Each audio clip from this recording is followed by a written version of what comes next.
하나님 말씀은 창세기 19장 30절부터 38절까지 말씀입니다.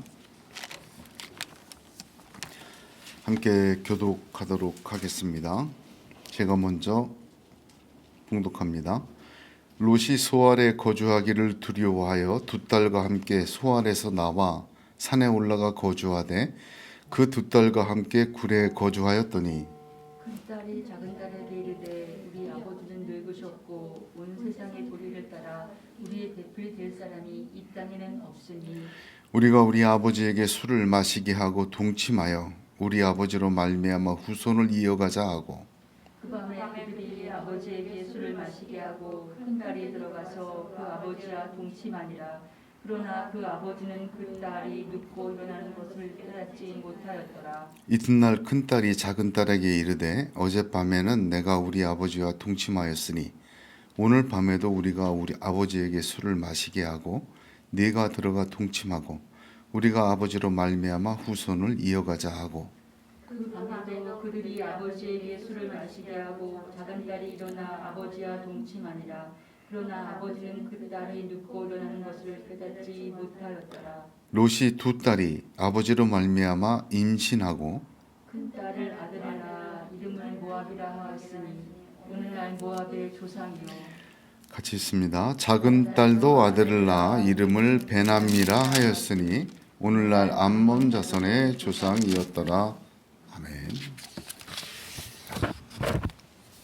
오늘 본문은 소돔과 고모라 심판 이후의 롯의 이야기입니다.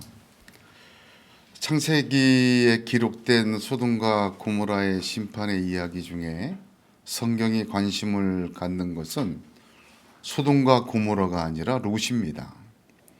소돔과 고모라에 대해서는 하늘에서 불과 유황이 비처럼 내려서 다 엎으셨더라. 그게 끝입니다. 그러나 창세기 19장의 뒷부분은 롯의 구원의 이야기 이후의 이야기가 또한 자세하게 기록이 되어 있고 오늘 저와 여러분이 읽었습니다. 소돔과 고모라의 심판의 이야기는 장차 있을 하나님의 완전한 심판과 또 심판의 그러한 본이 되는 이야기입니다. 베드로후서 2장 6절 보면 소돔과 고모라 성을 멸망하기로 정하여 죄가 되게 하사 후세에 경건치 아니할 자들에게 본을 삼으셨다. 그렇게 전하고 있습니다. 그러므로 소돔과 고모라의 심판의 이야기에서 우리가 성경이 전해주는 그 말씀을 주의해서 들어야 합니다. 심판보다 더 말씀해 주시는 이야기가 롯의 구원의 이야기요. 롯의 구원받은 이후에 오늘 읽은 본문 그 삶의 결과를 보여주고 있습니다. 이 말씀을 보면서 누구도 롯처럼 구원받기를 원하는 사람은 없을 것입니다. 소알로 피신한 롯은 두려움으로 두 딸과 함께 산속으로 도망갑니다. 그 굴 속에 살게 되는데 그 굴에서 두 딸과 근친상간을 하게 되며 모압과 베남미를 낳았다. 그렇게 기록합니다. 베남미는 암몬입니다. 암몬 자손의 조상입니다. 신명기 23장 3절을 보면 암몬 사람과 모압 사람은 여호와의 총회에 들어오지 못하리니 그들에게 속한 자는 10대뿐 아니라 영원히 여호와의 총회에 들어오지 못한다. 그렇게 규정되어 있습니다. 모압이라는 나라는 어디에 있냐면 어디 세워졌냐면 요단강을 기점으로 왼쪽은 가나안이고 오른쪽은 모압입니다. 이스라엘 백성들이 출애굽해서 맨 마지막 느보산 정상에서 모세가 유언을 하고 요단강이 갈라져 건넙니다. 그 맨 마지막 느보산이 있던 곳 거기가 모압들이에요. 여호수아 또 출애굽기 민수기 그 구약을 보게 되면 여기에서 무슨 일이 벌어졌습니까? 모압 왕 발락이 거짓 선지자 발람을 데려다가 이스라엘 백성을 저주하고 또 거기서 발람의 꾀로 이스라엘의 출애굽 3세대가 큰 범죄를 하게 됩니다. 모압은 하나님의 백성을 타락시키는, 저주하는 큰 역할을 하였습니다. 암몬은 지금의 요르단의 수도 암만 같은 얘기입니다. 암몬의 후손들이 지금 요르단이고 그들은 자기들의 수도를 지금 요르단의 암만이라고 명명했죠. 암몬 자손은 에스겔서 25장 2절에 성경 여러 군데 나오지만 대표적으로 에스겔서 25장 주 여호와의 말씀에 내 성소를 더럽힐 때에 내가 그것을 대하여 이스라엘 땅이 황무할 때에 내가 그것을 대하여 유다 족속이 사로잡힐 때에 내가 그들을 대하여 이르기를 아하 좋다 하였도다. 그런 백성입니다.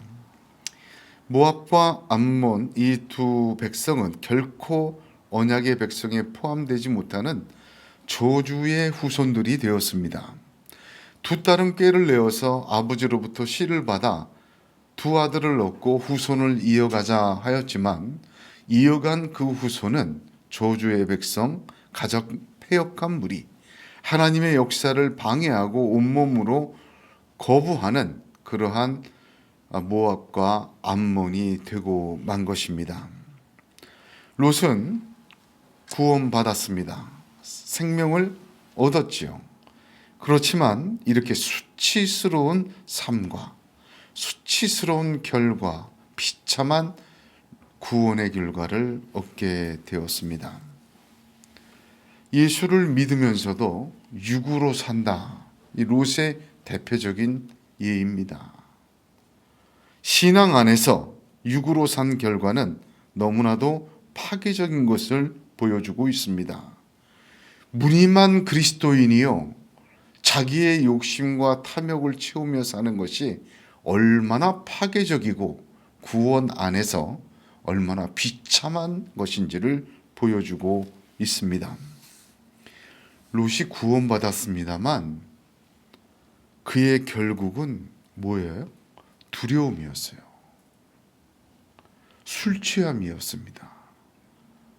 근친상간으로 더러워지고 부끄러운 후손을 낳아 저주받은 백성이 되게 하는 참으로 비참한 결과를 얻게 되었습니다.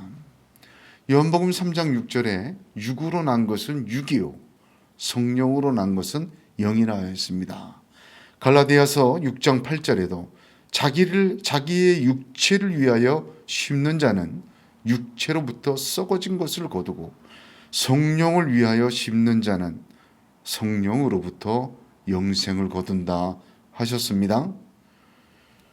하나님 앞에서 구원을 얻은 백성들이, 하나님의 언약과 말씀을 들은 백성들이 롯과 같은 구원을 받아서는 안 되겠습니다.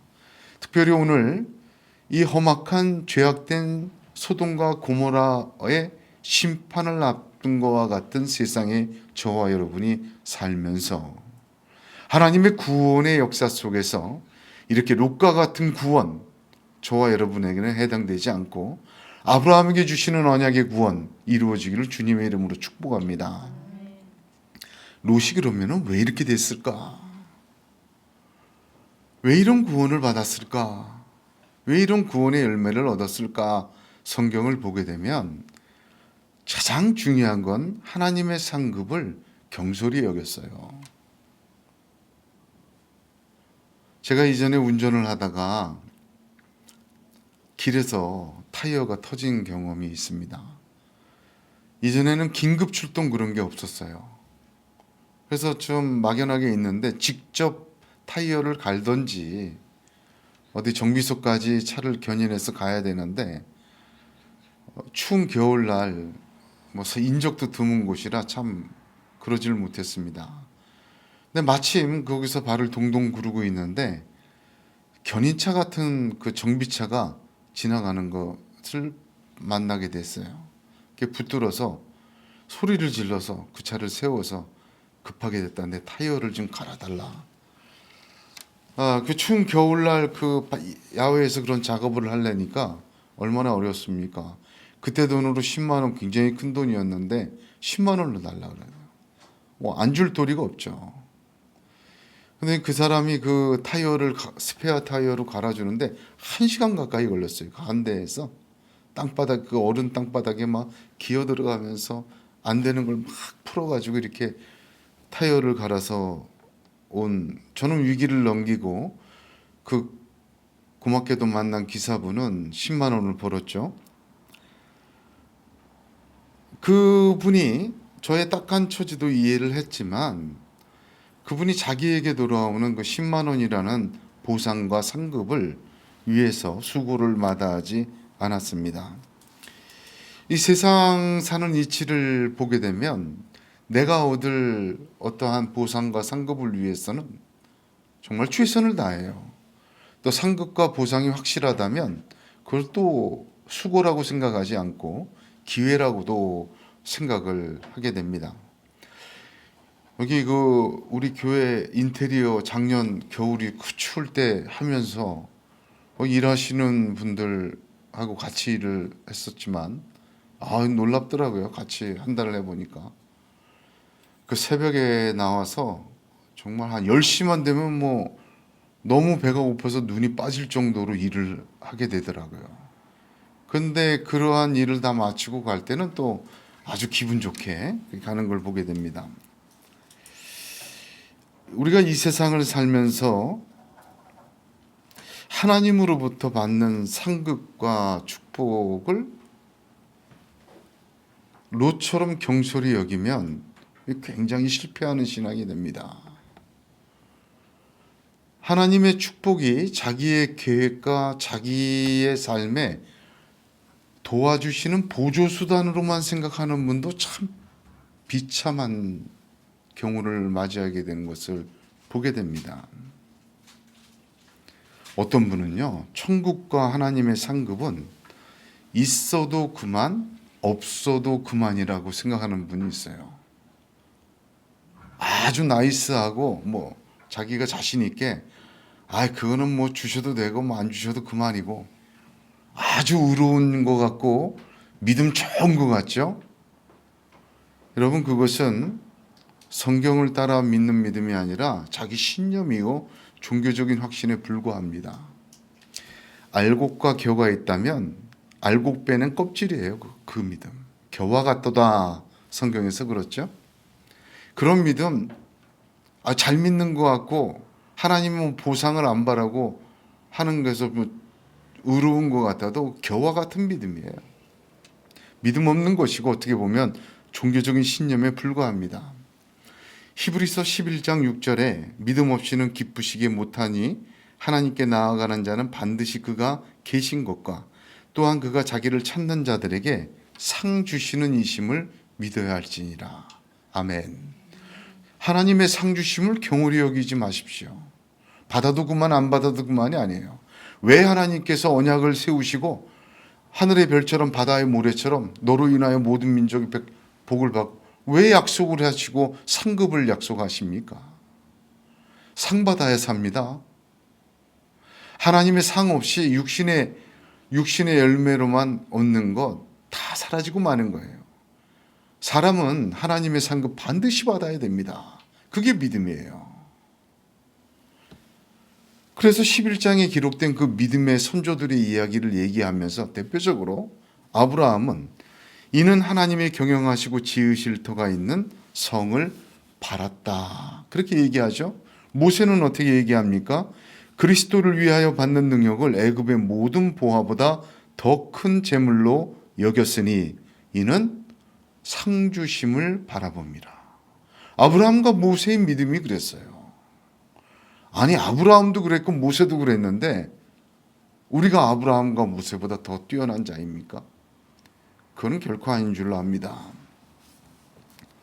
하나님이 내 삶에 방패와 상급이 되신다고 하셨어요. 또 되셔야 합니다. 내 힘과 내 의지로 살다가 하나님 방해나 하지 말고 조금만 도와주세요, 여러분 그건 믿음 아니에요. 나는 전능한 하나님이라 그러지 않았습니까? 겉으로는 아주 그럴듯해 보여도 그건 믿음 아니에요. 롯이 그랬지 않습니까? 하나님을 상 주시는 분으로 믿어야 합니다. 언약의 자손들에게 상급은 하나님이시고 방패도 하나님이십니다. 영으로 믿음으로 언약으로 심겨진 것은 육으로 심는 것과는 전혀 다른 열매를 맺습니다. 왜? 하나님으로부터 왔기 때문에. 롯은 그러지 않았죠? 여호와의 동상 같고 물든 아주 비옥한 소돔과 고모라를 택했습니다. 그 속에서 살다가 포로로 다 뺏겨서 경험을 했잖아요. 북쪽의 왕 4명에게 잡혀갔다가 아브라함을 통해서 간신히 구원을 그래도 거기 살았어요. 소돔과 고모라에 비가 유황같이 내릴 때 도망가라 그랬더니 산으로 가라 그랬더니 어떻게 했어요? 거기까지 못 갑니다. 거기 가서 어떻게 삽니까? 저 옆에 소알까지 가게 해주세요. 소알 가서 살게 해주세요. 그 순간에도 소알로 갔어요. 소알이 어떤 땅이냐면 아브라함이 네가 좌하면 우하고 우하면 좌한다 그랬더니 롯이 본 땅의 그 지경의 경계가 소알까지입니다. 그걸 못 떠나는 거죠.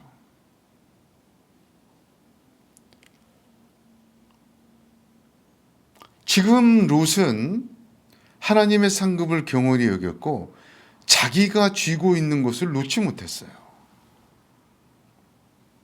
자기 주머니에 있는 것, 자기 손에 쥐고 있는 것, 그거 놓지 못했어요. 자기의 욕심과 탐욕과 마음을 채워줄 것이 소알이었습니다. 산으로 도망가라 할 때 산은 어디입니까? 하나님이 계신 곳 아니겠습니까? 하나님이 상급이요 하나님이 방패되는 곳 아니겠습니까? 끝까지 소알을 놓지 못했습니다. 그런데 보세요. 그렇게 소알로 가서 살아야 되겠다고 우겨서 그것도 들어주마 하고 보냈더니 소알로 갔습니까? 갔다가 어디로 갔어요? 산으로 갔잖아요. 산속에 굴로 들어갔어요. 자기의 뜻대로 소알로 갔지만 결국 천사가 말한 산으로 갈 수밖에 없는 인생이 되고 말았어요. 처음부터 갔으면 하나님이 내 상급이요 내 방패입니다. 그 믿음도 생기고 삼촌 아브라함의 믿음 쫓아서 그의 믿음도 달라지고 그의 인생과 그의 기도도 크게 응답받았을 것인데 왜 이렇게 소알을 고집하고 놓지 못하다가 결국은 산으로 가잖아요. 우리 인생과 믿음도 마찬가지입니다. 하나님의 상급을 경홀히 여기는 자는 끝까지 소알을 쥐고 못 놓는 자는 결국 산으로 가게 되어 있는데 거기서 얻을 것은 비참한 열매들 뿐이라는 것을 기억해야 합니다. 오늘 본문을 보면 롯은 깨닫지 못한다 했어요. 깨닫지 못한 2번이나 나왔어요. 큰딸이 먼저 동침하고 둘째 딸이 나중에 동침했는데 아무리 술이 취해도 그 동굴 안에 큰딸 작은딸하고 셋이 살고 있는데 저는 이 본문 읽으면서 또 하나 궁금했던 게 아니 굴 속에 들어가 술이 어디 있었지?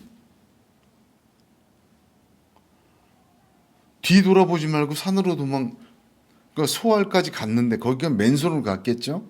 소알에서 산 속으로 두려워서 들어갈 때 뭐 먹을 거나 뭐 생필품을 챙겨갔을 거 아니에요. 보니까 술을 챙겨간 거예요. 그 사람도 없는 곳에. 그것도 취할 만큼 말이죠.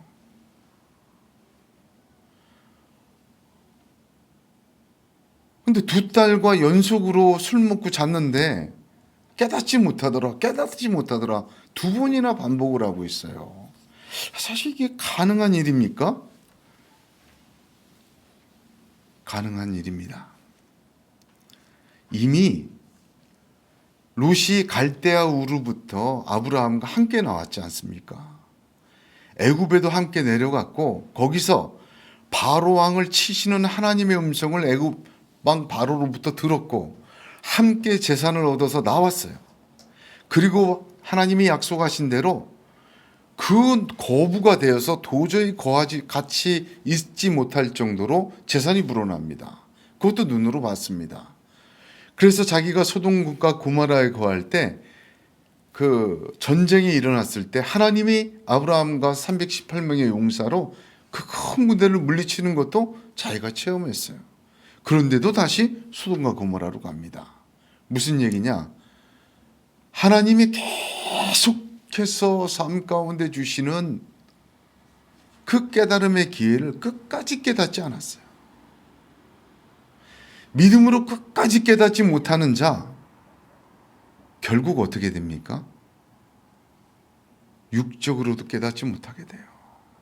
완전히 마비가 된 사람이 오늘 읽은 본문에서 보여집니다.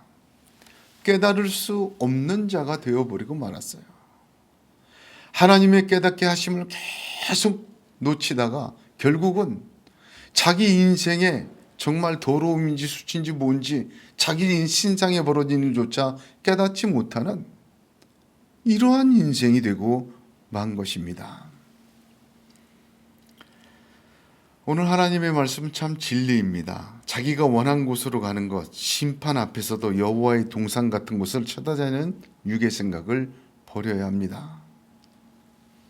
하나님의 말씀이 임하시고 계속해서 기회를 주실 때 깨달아야 돼요. 이거 못 깨달으면요, 자기 인생의 삶 말미에 육적인 것도 다 못 깨닫는 정말 무지한 인생, 비참한 인생이 되고 마는 것입니다. 육으로 통해 심으면 육의 것을 얻고 영을 통해 심으면 영을 얻습니다. 성경에는 굴 속에 살았던 사람 세 사람이 나옵니다. 첫 번째는 여기 롯이었어요. 롯의 굴에는 무엇이 있었습니까? 술이 있었어요. 롯의 굴에는 근친상간이 있었어요. 롯의 굴에는 두 딸 가족의 육적 욕망과 패역함이 있었습니다. 롯의 굴에는 파괴적인 삶의 열매가 가득하였습니다. 그러나 또 한 사람, 굴 속에 살았던 사람이 있습니다. 그는 다윗이었습니다. 사울왕의 그 잔혹한 보복을 피해 아둘람 지역의 굴 속에 들어가 살았습니다. 광야의 굴 속에서 살지 않으면 안 되는 위협을 당해서 굴에 살게 되었습니다. 구약의 시편 중에 57편이 다윗이 굴 속에 살았을 때 지은 시입니다. 하나님이여 나를 긍휼히 여기시고 나를 긍휼히 여기소서. 내 영혼이 주께로 피하되 주의 날개 그늘 아래서 이 재앙이 지나기까지 피하리이다. 내가 지극히 높으신 하나님께 부르짖으며 곧 나를 위하여 모든 것을 이루신 하나님께로다. 저가 하늘에서 보내사 나를 삼키려는 자의 비방에서 나를 구원하실지라. 하나님이 그 인자와 진리를 보내시리로다. 내 혼이 사자 중에 처하며 내가 불사르는 자 중에 누웠으니 곧 인생 중이라. 저희 이는 창과 살이요 저희 혀는 날카로운 칼 같도다.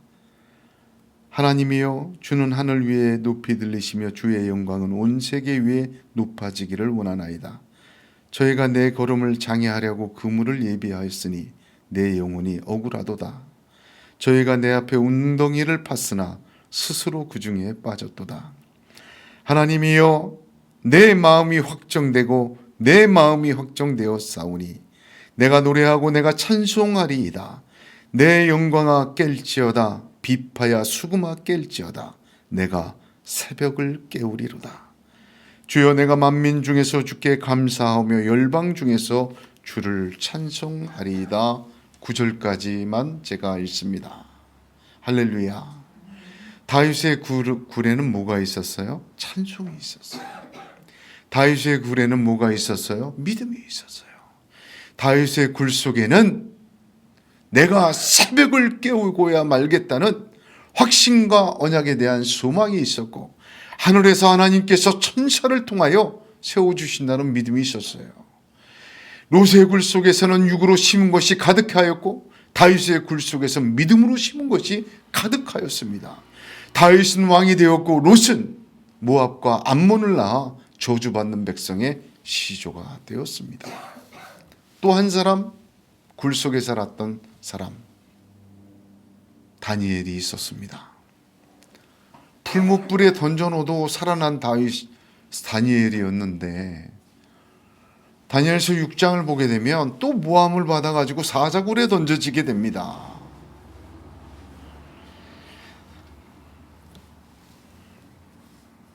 사자굴에 던져진 다니엘에게 사자굴에서 나왔는데 멀쩡하게 나왔어요. 다니엘서 6장 22절 23절에 이렇게 고백합니다. 나의 하나님이 이미 그 천사를 보내어 사자들의 입을 봉하셨으므로 사자들이 나를 상해치 아니하였사오니 이는 나의 무죄함이 그 앞에 명백함이오며 또 왕이여 나는 왕의 앞에 해를 끼치지 아니하였나이다. 왕이 심히 기뻐서 명하여 다니엘을 굴에서 올리라 하며 그들이 다니엘을 굴에서 올린즉 그 몸이 조금도 상하지 아니하였으니 이는 그가 자기 하나님을 의뢰함이라. 할렐루야. 다니엘의 굴에는 하나님의 천사가 있었어요. 하나님을 의뢰하였어요.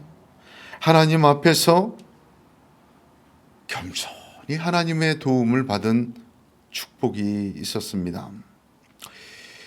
오늘 롯의 구원의 비참한 말로를 보면서 깨닫지 못하고 롯이 끝까지 그 롯의 굴에 가득한 육의 열매의 비참한 결론을 보면서 저와 여러분은 본을 삼아야겠습니다. 저와 여러분의 인생의 굴에는 무엇이 들어있습니까? 육으로 심은 것 걷어내고 영으로 심으시기를 주님의 이름으로 축복합니다. 하나님 앞에서 우리의 굴 속에 찬송이 가득하고 그 어둠과 환난 속에서도 하나님을 향한 믿음이 가득하고 하나님을 향한 소망이 가득하다가 기도가 가득하다가 천사가 사자의 입을 봉하고 새벽을 깨우는 믿음의 사람들, 영의 사람들, 그런 구원의 사람들 다 되시기를 우리 주 예수의 이름으로 축복합니다. 기도하겠습니다. 거룩하신